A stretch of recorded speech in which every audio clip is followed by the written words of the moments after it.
Hello बच्चों, स्वागत है आप सभी का जीडी साइंस क्लास में। जैसा कि हम एसएसटी पढ़ रहे हैं और अभी तक आपको मेरी 3-4 वीडियो मिल चुकी हैं। फ्रांसीसी क्रांति से हमने अपने सिलेबस को स्टार्ट किया है और अभी धीरे धीरे हम इम्पॉर्टेंट क्वेश्चंस को डिस्कस करते जा रहे हैं और आपको वीडियो समझ में भी आ रही है, आपको टॉपिक समझ में भी आ रहे हैं, क्वेश्चंस भी समझ में आ रहे हैं। ऐसा मैं आशा करती हूँ, ठीक है। और अगर आपको कोई प्रॉब्लम हो रही है तो आप कमेंट्स बॉक्स में कमेंट्स करके हमें बता सकते हैं, तो उसको आपके कमेंट्स के द्वारा आपको सॉल्व किया जाएगा। आपकी उस परेशानी को हमारे द्वारा, हमारे चैनल के द्वारा सॉल्व किया जाएगा। और आई होप आप इस चैनल को शेयर भी करते जा रहे होंगे उन बच्चों तक जिनको इसकी नीड है, क्योंकि देखिए शिक्षा ऐसा आप कह सकते हैं माध्यम है जो बांटने से बढ़ता है, या फिर आप कह सकते हैं कि जितना ज़्यादा आप उसको एक दूसरे से डिस्कस करेंगे, एक दूसरे से शेयर करेंगे, उतना ज़्यादा आप आगे की तरफ प्रोग्रेस करेंगे। क्योंकि जब आप अपने बारे में सोचने के साथ साथ दूसरों के बारे में भी सोचेंगे, बढ़ोतरी होना स्टार्ट हो जाएगी। तो ठीक है, अब हम लोग जो आज जिस क्वेश्चंस को डिस्कस करने वाले हैं, हम लोग बात करने वाले हैं नेपोलियन बोनापार्ट के बारे में। नेपोलियन बोनापार्ट के नाम से आप सभी शायद अवगत होंगे। पिछली कक्षाओं में आपने नेपोलियन के बारे में कुछ ना कुछ तो पढ़ा ही होगा, और अगर नहीं भी पढ़ा है तो इस क्लास में आपको क्वेश्चंस के माध्यम से आपकी कई बार एनसीईआरटी में ये क्वेश्चन पूछा गया है कि नेपोलियन बोनापार्ट के सुधारों के बारे में बताइए कि नेपोलियन बोनापार्ट ने किस तरीके के सुधार किए थे। तो हम उसके सुधारों के साथ साथ थोड़ी बहुत उसकी जीवन के बारे में भी बात करेंगे, जैसे उसके जन्म, उसकी मृत्यु या उसकी, ठीक है, इसके बारे में हम थोड़ी सी बात करते हुए फिर उसके सुधारों पे बात करेंगे और फिर ये क्वेश्चंस यहीं पे जब ये सुधारों के बारे में बात हो जाएगा तो समाप्त हो जाएगा। तो आइए क्वेश्चंस को स्टार्ट करते हैं और देखते हैं क्वेश्चंस क्या पूछा है।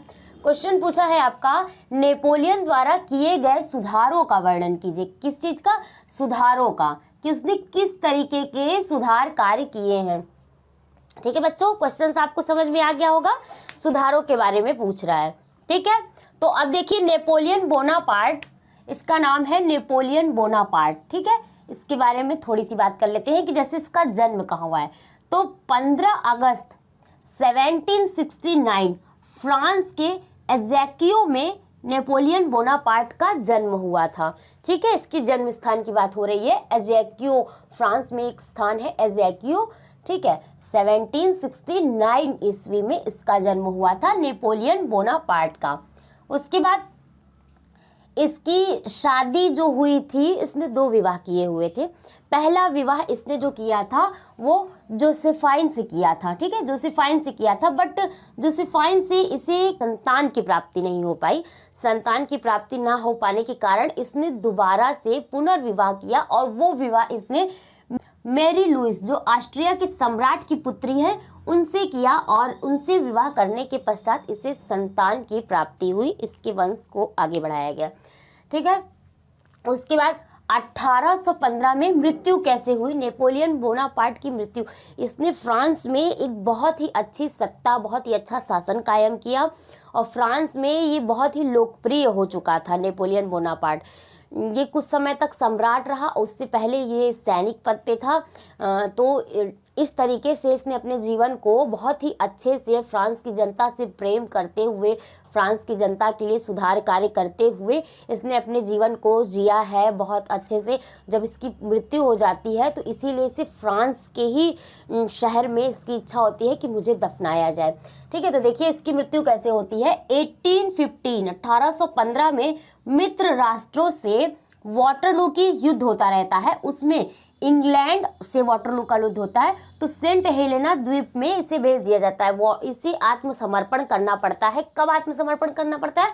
वाटरलू के युद्ध में, जो इंग्लैंड और फ्रांस के बीच में हो रहा है, उस युद्ध में आपके आत्मसमर्पण करना पड़ता है नेपोलियन बोनापार्ट को। और इसके आत्मसमर्पण के पश्चात इसे सेंट हेलेना द्वीप पे भेज दिया जाता है। सेंट हेलेना द्वीप पे ये 6 वर्षों तक अपने कठिन जीवन को जीते हुए ये वहाँ पे इसकी 1815 में मृत्यु हो जाती है। लेकिन विद्वानों में इस बात को लेकर के, इसकी मतलब मृत्यु को लेकर के मतभेद है कई विद्वान कहते हैं कि इसका जो मृत्यु हुआ था उसका कारण कैंसर था, मतलब ये किसी बीमारी के कारण मना है। कई विद्वान कुछ और कहते हैं, मीन्स इसकी मृत्यु में मतभेद है।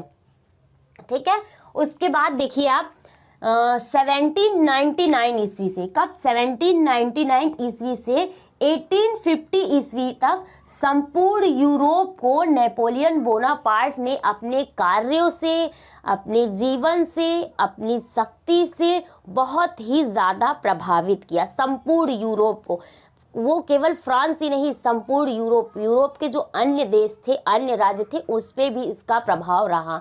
ठीक है, तो आइए अब इसके जो सुधार कार्य हैं उनके बारे में बात करते हैं।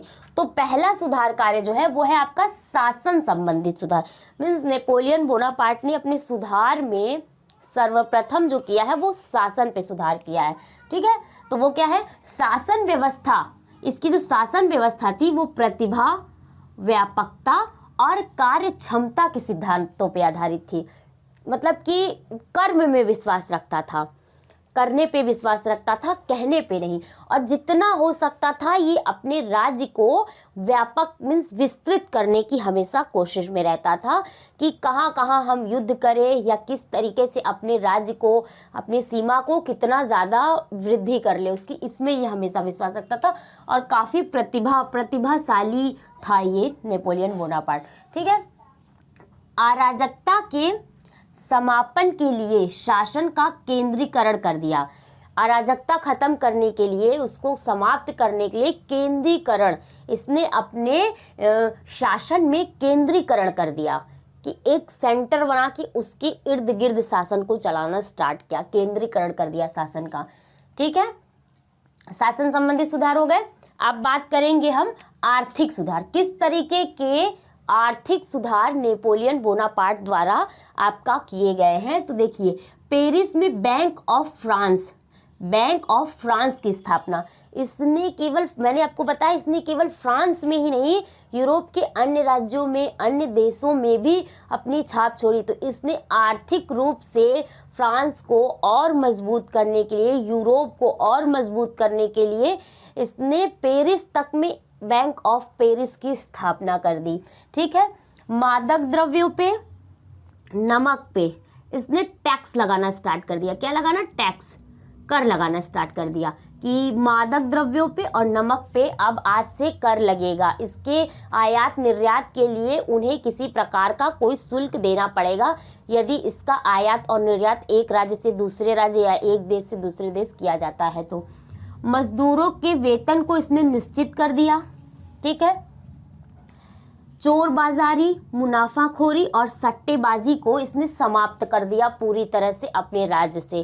ठीक है, तो आर्थिक सुधार की बात हो गई। अब हम बात करेंगे इसके तीसरे सुधार के बारे में, जिसका नाम है धार्मिक सुधार।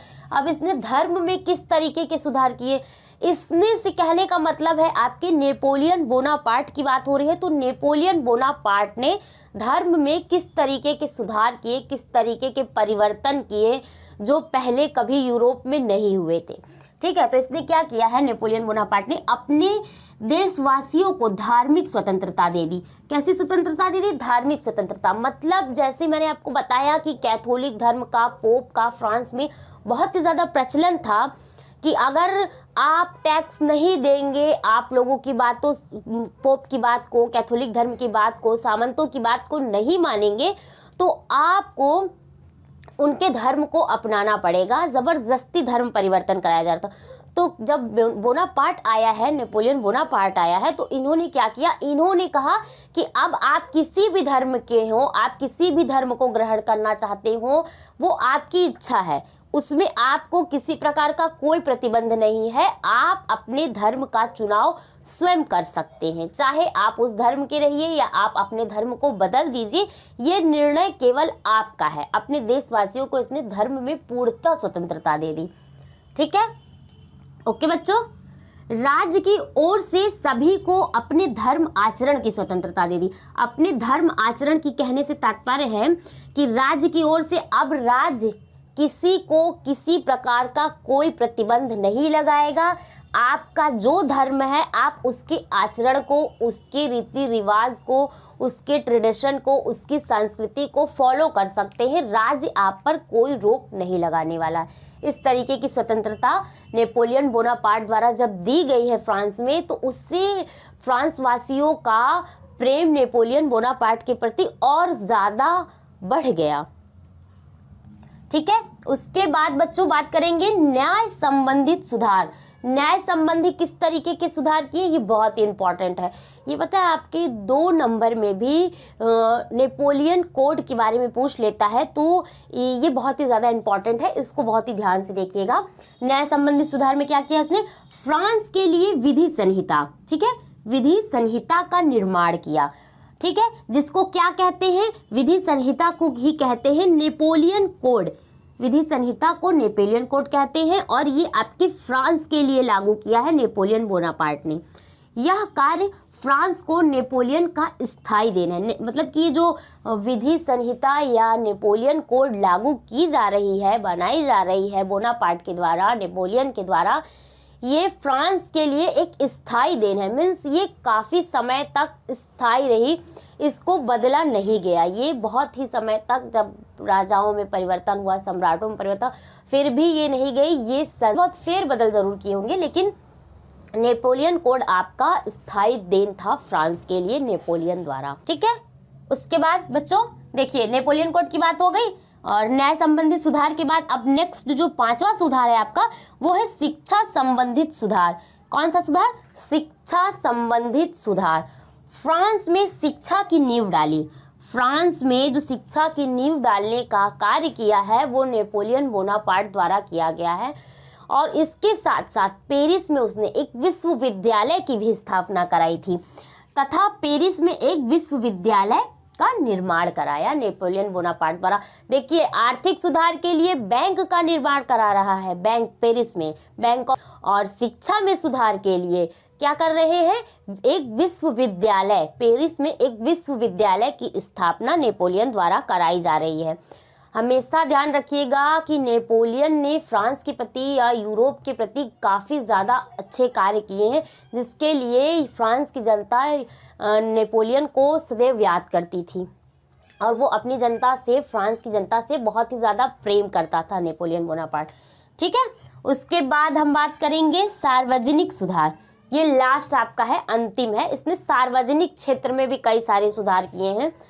सार्वजनिक क्षेत्र से मतलब जैसे कि अगर हम बात करना चाहें सार्वजनिक क्षेत्र क्या होता है, तो वो ऐसे क्षेत्र सार्वजनिक क्षेत्र होते हैं जिनको सारे लोग, जिनका उपभोग, वैसी सेवाएं जिनका उपभोग सारे लोग कर सकते हैं, चाहे वो हिंदू हो, मुस्लिम हो, कैथोलिक धर्म के हो, कोई भी हो, कोई भी इसका उपयोग कर सकता है। वो किसी भी धर्म, किसी भी जाति, किसी भी कास्ट का हो, उससे मतलब नहीं है। वो सार्वजनिक सेवाएं ऐसी सेवाएं होती हैं जिनका उपभोग सब कोई कर सकता है। जैसे कि अगर आपका हिंदू हो या मुस्लिम हो या एससी हो या एसटी हो या ओबीसी हो या जनरल हो, नो, सार्वजनिक सेवा है, इसका उपभोग सब कर सकते हैं। ये सरकार के द्वारा या फिर आप कह सकते हैं सम्राट के द्वारा या किसी एक व्यक्ति के द्वारा बनाई हुई ऐसी सेवाएं होती हैं जो सबके लिए समान रूप से बनाई जाती हैं।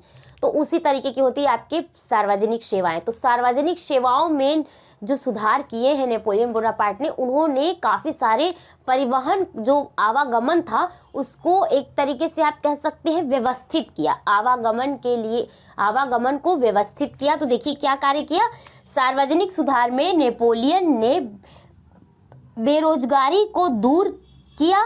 ठीक, किसको, बेरोजगारी को दूर कर रहे हैं। और दूर करने के लिए क्या कर रहे हैं, आवागमन को सरल बनाने के लिए 229 पक्की सड़कों का निर्माण करा रहे हैं। अब पक्की सड़कें बन जाएंगी तो आप खुद सोच सकते हैं कि आवागमन कितना सरल हो जाएगा। एक स्थान से दूसरे स्थान में जाने में समय भी कम लगेगा और आपके जो आयात निर्यात हो रहे हैं वो आसानी से एक देश से दूसरे देश हो जाएंगे, जल्दी हो जाएंगे, नुकसान कम होगा, क्योंकि ऐसे ले जाने में चीज़ों का नुकसान ज़्यादा होता था और पक्की सड़कों के होने से चीज़ों का नुकसान भी कम होता था, सरलता से एक स्थान से दूसरे स्थान तक पहुंच जाती थी। तो जब चीज़ें अच्छे से सरलता से एक स्थान से दूसरे स्थान पहुंच जाती थी, तो इस तरीके से देश को, फ्रांस को आर्थिक लाभ भी होता था। और बहुत ज़्यादा पक्की सड़कों के होने की वजह से फ्रांस ने प्रोग्रेस कर लिया था। ठीक है, तो ये आपके जो है, हमने बात की है आज सुधारों के बारे में। तो सुधारों में हमने शासन संबंधित सुधार, आर्थिक सुधार, धार्मिक सुधार, न्याय संबंधित सुधार, शिक्षा संबंधित सुधार और सार्वजनिक सुधार, टोटल आपके 6 सुधारों पे बात किया है। तो इन सुधारों को, आई होप गाइज आपको ये सुधार जो है, नेपोलियन द्वारा किए गए सुधार समझ में आ गए होंगे।